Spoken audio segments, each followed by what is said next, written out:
నమస్తే. ఈరోజు తిక్కన సోమయాజి గురించి తెలుసుకుందాం.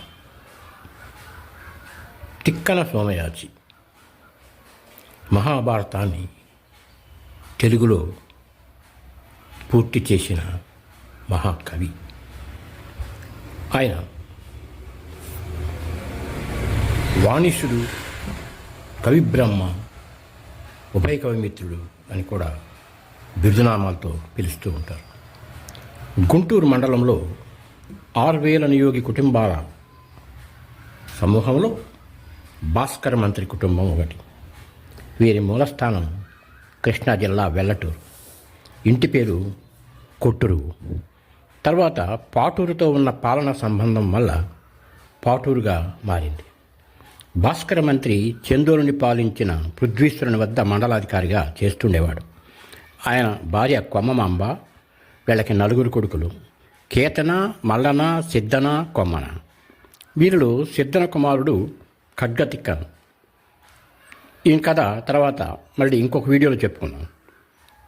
కొమ్మన కుమారుడు మన కథానాయకుడు కవితిక్కన. ఈయనే తెలుగు మహాభారత 15 పర్వాలు రాసి లోక ప్రసిద్ధి చెందినవాడు.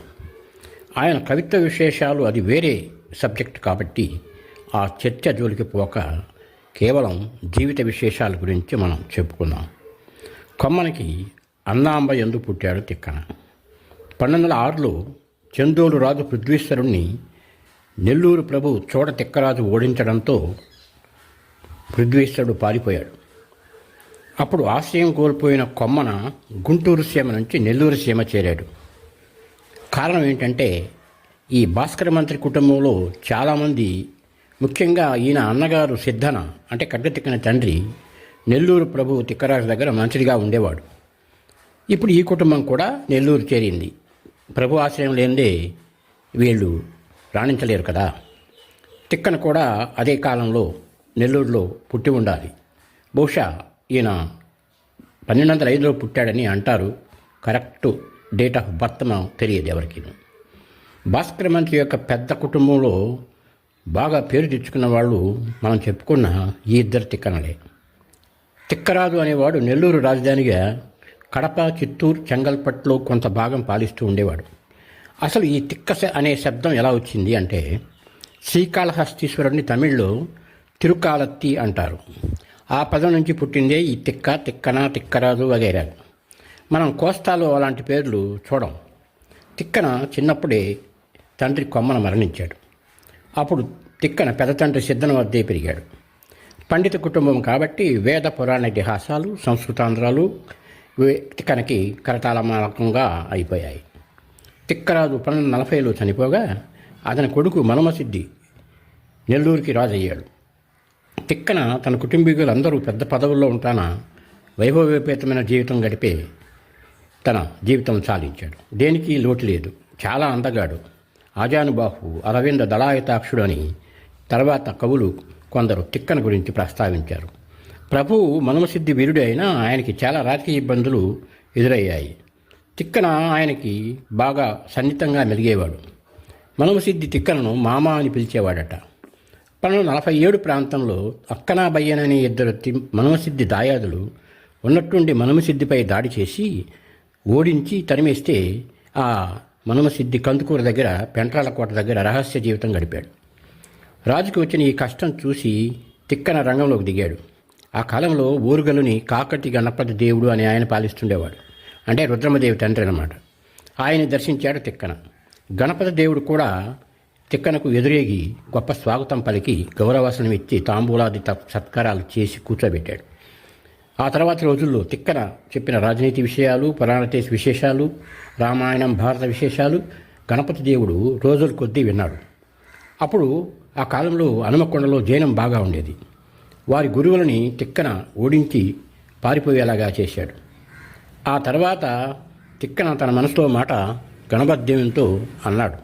ఏమంటే, మా రాజు మనమసిద్ధి చక్కగా నెల్లూరు సీమని పాలిస్తూ ఉండేవాడు. ఇప్పుడు దాయాదుల కుట్ర వల్ల రాజ్యం పోగొట్టుకుని రహస్యంగా బతుకుతున్నాడు. నీవే ఎలాగైనా పూనుకుని మా మనమసిద్ధి రాజుని గద్దె ఎక్కించాలి అని కోరాడు. పండితుడు, కవి తిక్కన చెప్తే ఆయన కాదనడు కదా. చక్రవర్తి విన్నాడు. సరే అన్నాడు. గొప్ప సైన్యాన్ని నెల్లూరుకి నడిపి ఆ అక్కనబయ్యనైనటువంటి దాయాదుల్ని తరిమేసి మనమసిద్ధిరాజుని మరలా గద్దె ఎక్కించాడు. ఇది తిక్కన రాజభక్తికి చతురతకి కూడా ఒక ఉదాహరణగా మనం చెప్పుకోవచ్చు. నెల్లూరు ప్రభువు మనమసిద్ధికి తిక్కన సోమయ్య చేత ఒక కావ్యం రాయించి అంకితం పొందాలన్న కోరిక బాగా ఉండేది. తిక్కనని అడిగాడు కూడా ఆయన. నేను నిన్ను మామ అని పిలుస్తూ ఉంటాను పండితవర్య, నా కోసం ఒక కావ్య కన్యకుని సృష్టించవచ్చు కదా అని. తిక్కన నవ్వుతూ తలూపాడు అంగీకార సూచకంగా. నిర్వచనోత్తర రామాయణం అనే కావ్యాన్ని రాసి మనమసిద్ధిరాజుకి అంకితం ఇచ్చాడు. ప్రభువు సంతోషించాడు. మామగారికి రాచపదవులు కూడా కట్టబెట్టాడు ఆయన. ఇదిగాక తిక్కన విజయసేనం, కృష్ణ శతకం అనే వాటిని కూడా రాశాడంటారు, కానీ అవి మనకి లభ్యం కావటం లేదు.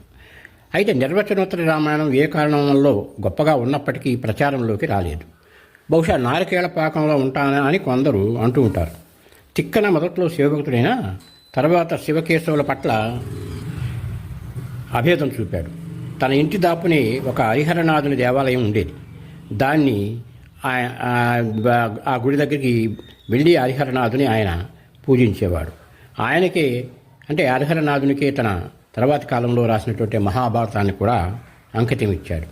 చేతన అనబడే తిక్కన శిష్యుడు తిక్కన కోరిక మీద దశకుమార చరిత్ర అనే కావ్యం రాసి గురువుగారికే అంకితం ఇచ్చాడు. తర్వాతి కాలంలో ప్రభువు మనమసిద్ధి మరో గండాన్ని ఎదుర్కొన్నాడు. అదేమిటంటే కాటమరాజు అనే యాదవ ప్రభువు పశువుల మేతకి కట్టాల్సిన పుల్లరి విషయంలో జగడం పెట్టుకున్నాడు. ఈ కాటమరాజు అనే ఆయన ఆ ఒంగోలు ప్రాంతంలో ఒక యాదవ ప్రభువు, వాళ్ళకి కరువు వస్తూ ఉండేది, పశువుల మేత కరువు అవుతూ ఉండేది. అందుకని ఈ కాటమరాజు ఏం చేసేవాడంటే నెల్లూరు సైడ్కి వచ్చి అక్కడ రాజుకి కొంత డబ్బు చెల్లించి తన పశువులను మేపుకునేవాడు. ఎందుకనో ఈ విషయంలో మరి వానలు పట్టి తిరిగి వెళ్ళారో లేక ఏదన్నా చిన్న తగాదా ఏమన్నా ఏర్పడిందో తెలియదు, కానీ వీళ్ళిద్దరి మధ్య తగాదా మాత్రం వచ్చింది. అప్పుడు ఇద్దరి మధ్య పాలేటి ఒడ్డున పంచలింగాల కొండ వద్ద పెద్ద యుద్ధమే జరిగింది. ఆ యుద్ధంలోనే ఖడ్గతిక్కన మరణించాడు. తర్వాత స్వయంగా యుద్ధంలోకి పోయిన మనమసిద్ధి కూడా తీవ్ర గాయాలతోటి మరణించాడు.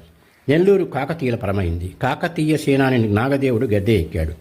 దేశంలో పరిస్థితులు మారసాగాయి. శైవ వైష్ణవుల మధ్య గొడవలు పెరిగాయి. ప్రజలు ఆవేశాలకు లోనవుతున్నారు. ధర్మం గాడి తప్పుతోంది.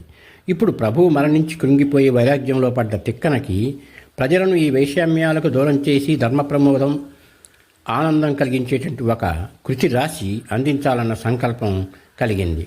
శేషజీతం ఇలా ప్రజల కోసం గడపాలని ఆయన ఉద్దేశ్యం. అప్పటికే రాజరాజ నరేంద్రుని కోరికపైన నన్నయ్య భట్టారకుడు వ్యాస సంస్కృత మహాభారతాన్ని తెలుగులో 2.5 పర్వాలు రాసి చనిపోయాడు. తిక్కనకి ఈ మహాభారతాన్ని ఎందుకు తను పూర్తి చేయరాదు అనుకున్నాడు.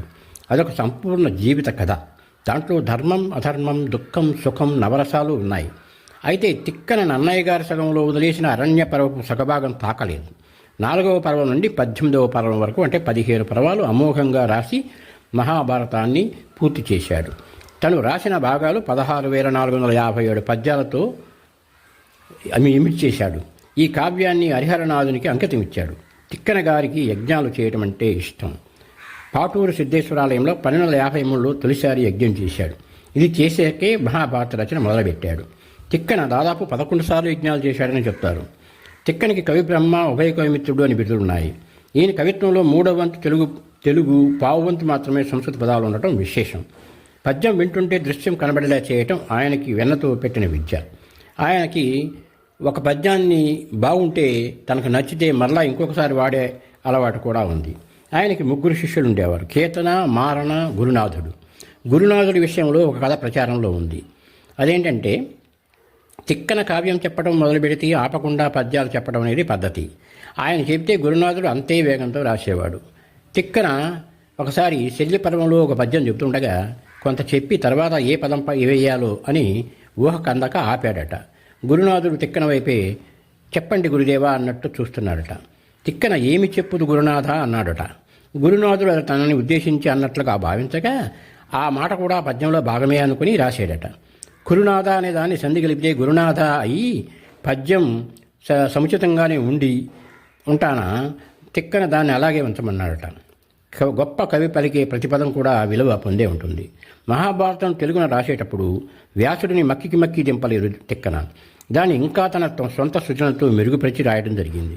అందుకే ఒక పండితుడు అంటాడు, వ్యాస భారతం ఒక బంగారు ముద్ద, దాన్ని తిక్కన నవరత్న ఖచ్చిత ఆభరణంగా తిక్కన అందించాడు మనకి అని. నన్నయ్య బదిలిన పర్వంలో సగభాగం ఆ తర్వాత కాలంలో ఎర్రప్రగడ అనే పండితోత్తముడు పూర్తి చేశాడు.